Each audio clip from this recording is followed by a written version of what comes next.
new career for former Dallas Cowboys and Robinson Rocket receiver Jason Tucker with his old team, as he is now the receivers coach for the Canadian Football League's Edmonton Eskimos. He's now coaching because he had a career-ending neck injury last season. Back here at home, a top 5 showdown. Number 4 Baylor, second-ranked OU with a presidential feel.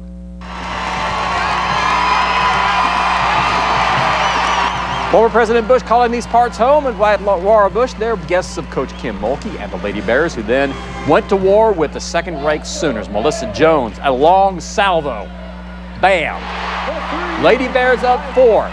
Lead short-lived. Why? They tried to bottle up 3-time All-American Courtney Paris. Did a decent job, but she is so nimble in the post. 15 points, 14 rebounds for Paris. Lady Bears down 2 seconds to go in the half. Jessica Morrow, where are you? Right there. Buzzer beater. 1-point halftime lead did not hold up. Sooners prevailed 56-51. But hey, both teams treated the nation's 43rd president to a treat at the Farrell Center tonight.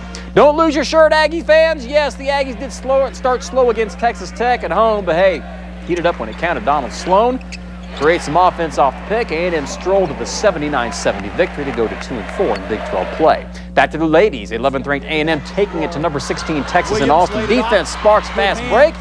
Kia Starks, TK, pulls up for the jumper, 2 of her 26 on the night. A&M on a walk, 68-54. How about the MCC men? Moving on up. The Highlanders vaulted up to 16th in this week's JUCO poll, and it's going to be short-lived. At Weatherford tonight, the men fall in a heartbreaker by 4, the Highlassies by 20. Tough night for MCC fans. Also, the Temple men at home conquered Collin by 20. High school ball, Sedek Bobbitt and Harker Heights at Consol. And how about some hustle points from Trayvon Williams? Going out of bounds, this should count for about 3. Into his teammates, nifty passing. Brandon Bullock, that's only worth 2, but it's part of the victory tonight for the night. 68-60 the final there. Elsewhere, Shoe Grant Makers boys gave 10th-ranked Bryan all the Vikes wanted, but came up short, 67-64 in overtime. Local softball news, and it's all good for UMHB. The Lady Crew picked to win the American Southwest Conference Western Division. From what I understand, all the spots for 1660 ESPN Radio's Wing King 5 have been filled. So come down and see us tomorrow night at the downtown Waco Wingstop to see who will be Central Texas's hot wing-eating champion for 2009. Tonight's Dodge Outdoor Report goes indoors to talk about an outdoor sport, baseball, and a guy who's called the game for over 60 years, Astros play-by-play legend Milo Hamilton. Here's Brandon David Allen. Thanks, guys. Greetings from a soggy and wet Pasadena, California, site of the 2006 Rose Bowl. The stadium right here behind me will be the scene tomorrow night for the national championship game between the Longhorns and USC. Brandon, thank you. A very quiet Ford Center in Oklahoma City tonight, but it won't be tomorrow night when A&M's quest for their first Final Four will take place against Tennessee. Now, in order to get there, they have to beat the top seed Tennessee to get to Tampa. 4-1-1 on the Aggies coach. Old-style baseball. He believes in hefty hitting, strong pitching, and base running. Lots of base runners, smart base running. Scott, thank you. Don't let the pump jack fool you. This is still LA. But what you see over here behind me, this looks more like parts of our state. Part of a fairly sizable oil and or natural gas field that's just north of Los Angeles International Airport. But folks, we're not here to talk oil. We're here to talk football. And it was vintage A&M in the first half, steals leading to buckets and a 4-point lead, and then something in the second half that even Duke was not prepared for. Well, the Aggies will host one. Baylor will find out where they will go. That and an announcement tomorrow morning at 11:30. And with that, we are done here at the 2007 Big 12 Baseball Tournament in Oklahoma City. I'm Sports Director Vince Erickson reporting. David, back to you.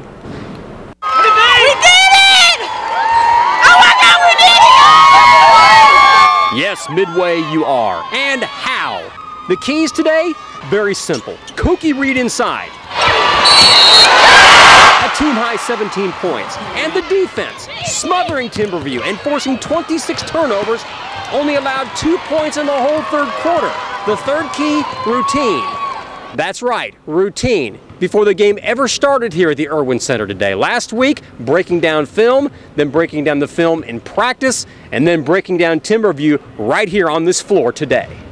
And that's what got us here. That's what got us through playoffs, through the regional tournament, and finally through the state championship.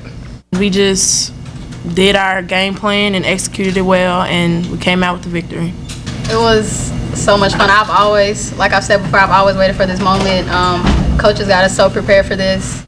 You're only as good as the players you have, and right now I've got the best players in the state of Texas. Now, Coach Morrison added that the defining moment of the season was October 15th, the first day of practice. Maybe the first day, but on the last day, Midway can now call itself 4A state champion. In Austin, Vince Erickson, News Channel 25 Sports. 3, 2, 1, go! And they were off. Wing King is a wing-eating thing 5 years running now. Sometimes Wing King is a messy thing. Others, it's an emotional thing. Mr. Roach! Mr. Roach! It makes some sweat. Others a little queasy. Spouses wonder about their husband's sanity. That is kind of ugly.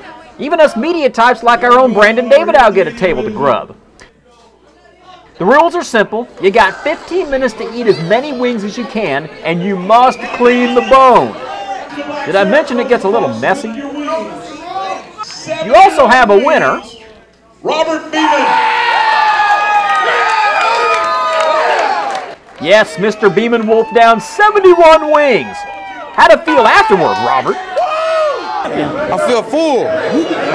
Full. I knew I could do it. Our winner from Channel 25 was Brandon Davidow. And by the way, Brandon won the media event with 41 wings. And a little braggadocio afterward. Well, I was expecting Tony Loomer. Should I introduce him? Oh wait, he's not here. He didn't show up. He chickened out. I loved it, so I took it home.